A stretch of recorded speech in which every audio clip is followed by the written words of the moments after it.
7 জন পণবন্দীকে মুক্তি দিল হামাস। ইসরায়েলের সঙ্গে সংঘর্ষ বিরতির চুক্তি সই হওয়ার পর এই প্রথমবার পণবন্দীদের মুক্তি দিল তারা। জানা গিয়েছে, আন্তর্জাতিক মানবাধিকার সংগঠন রেড ক্রসের হাতে তুলে দেওয়া হয়েছে 7 পণবন্দীকে।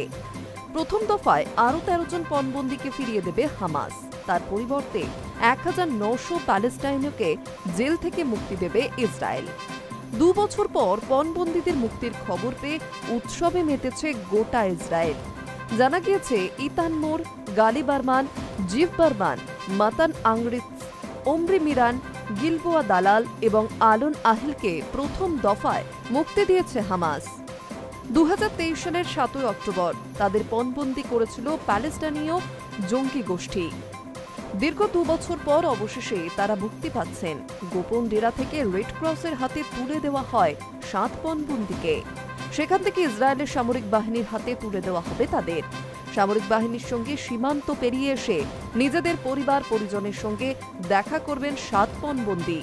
সেখান থেকে হেলিকপ্টারে চাপিয়ে বিভিন্ন হাসপাতালে নিয়ে যাওয়া হবে তাদের। 2 বছর বন্দিদশা কাটিয়ে কেমন আছেন পণবন্দীরা তা অবশ্য জানা যায়নি। তবে পণবন্দীদের মুক্তির খবর আসতেই কার্যত উৎসবে মেতে উঠেছেন ইসরায়েলি আমজনতা। প্রতি মুহূর্তের খবর সম্প্রচার করতে ইসরায়েলের পথে পথে জায়ান্ট স্ক্রিন টাঙানো হয়েছে। সেখানে হাজারে হাজারে ইসরায়েলি মানুষ ভিড় করে খবর দেখছেন। পণবন্দীদের মুক্তির খবরে জাতীয় পতাকা উড়িয়ে উল্লাসে ফেটে পড়েছেন তারা।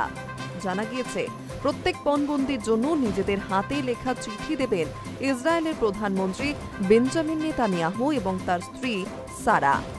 তাতে লেখা, ইসরায়েলের প্রত্যেক মানুষের তরফ থেকে আমরা তোমাদের স্বাগত জানাই। বহুদিন ধরে তোমাদের জন্য অপেক্ষা করেছি।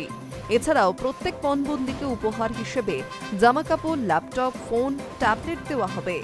তাদের বাড়ি ফেরার পথে ইসরায়েলের জাতীয় পতাকাও লাগানো হচ্ছে। Hi news network.